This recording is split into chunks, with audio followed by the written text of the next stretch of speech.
Vai ser engavetado ou não vai esse relatório? Qual é a sua expectativa e até o seu conhecimento jurídico do andamento desses processos contra políticos brasileiros? O que o senhor acha que vai dar isso aí?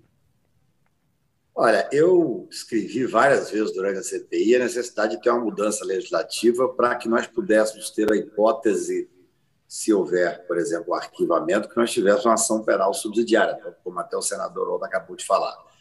Porque não existe forma de você obrigar o Procurador-Geral da República a concordar com o relatório.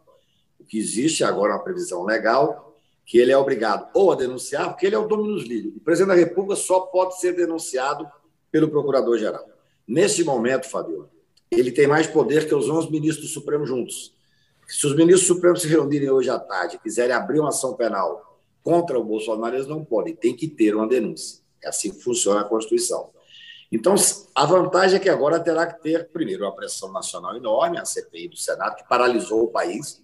Durante 6 meses, o Brasil ficou acompanhando, para e passo. Eu já advoguei em várias CPI, nunca vi nada parecido, e com muita competência técnica, apoio popular, apoio da... É o Brasil inteiro que está esperando uma solução.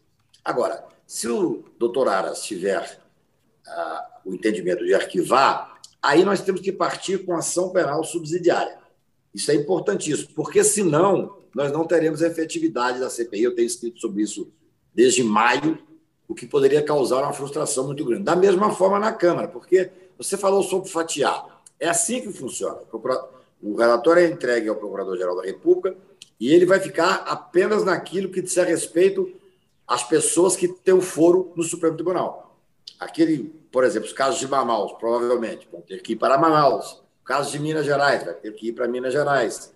E também tem uma entrega importantíssima, que acho que será feita amanhã, que é ao presidente da Câmara.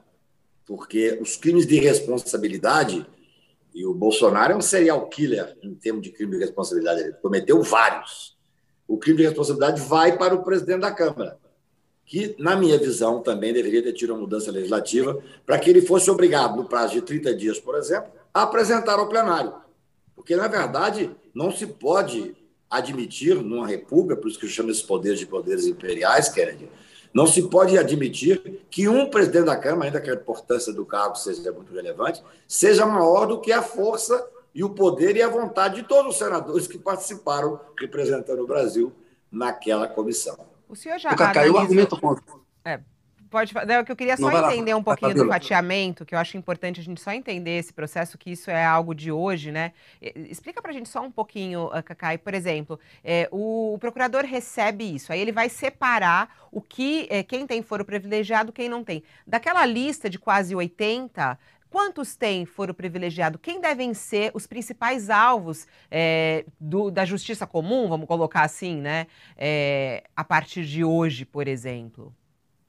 Fabiola, essa questão é interessante, porque eu já conversei com vários senadores, eu acho que eles deveriam entregar não somente isso aí, se você deixar na minha mesa, eu em meia hora eu vejo quem é que tem a competência. Por exemplo, os senadores indiciados, a competência é o Procurador-Geral da República.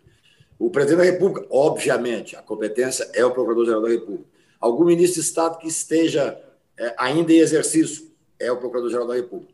Então, a hora que você decide entregar para o Procurador-Geral da República, tem uma força simbólica muito grande. Mas vários daqueles que estão lá, tem lobistas, tem donos de empresa, eles não têm o foro de prerrogativa que vai manter no Supremo Tribunal. Então, a própria Procuradoria, essa foi uma sugestão que eu dei, deveria já, e é muito fácil ver isso, saber quais são os órgãos competentes e ela própria a fazer o encaminhamento. Porque, veja bem, essa CPI tomou uma representatividade muito grande, foi incrível. Acho que eu nunca vi nada ser acompanhado tão de perto, eu já advoguei em várias CPIs e nada parecido. Então, eu acho que a própria CPI deveria encaminhar ao Procurador-Geral, por exemplo, lá do estado do Amazonas, a responsabilidade de quem não tem foro em Minas Gerais. Isso pode ser feito concomitantemente. O doutor Aras, certamente, com a equipe que tem, vai fazer a diferença, porque ali você tem que abrir inquéritos individualizados, provavelmente, salvo quando houver alguma conexão entre as ações daqueles que têm foro e até os que não têm foro. Mas o ideal é que esse ato simbólico de entrega ao Procurador da República seja também, logo em seguida, entregue a todos os lugares. O presidente da Câmara vai tratar de crime de responsabilidade, não de crime comum. Crime comum é o que a gente chama de dominus litis. Só o Aras pode processar quem tem foro no Supremo. Eu sou contrário ao foro de prerrogativa, mas já advoguei para 4 presidentes da República, para 80 governadores, porque é um requisito constitucional. Não tenho como fugir dele. Então, você tem razão ao ter essa dúvida, porque ela é geral. Assim. Entrega ao procurador, a equipe vai fazer a divisão, mas eu propus a alguns senadores que a CPI entregasse ela própria a todas as pessoas que deveriam ser destinatárias desse relatório.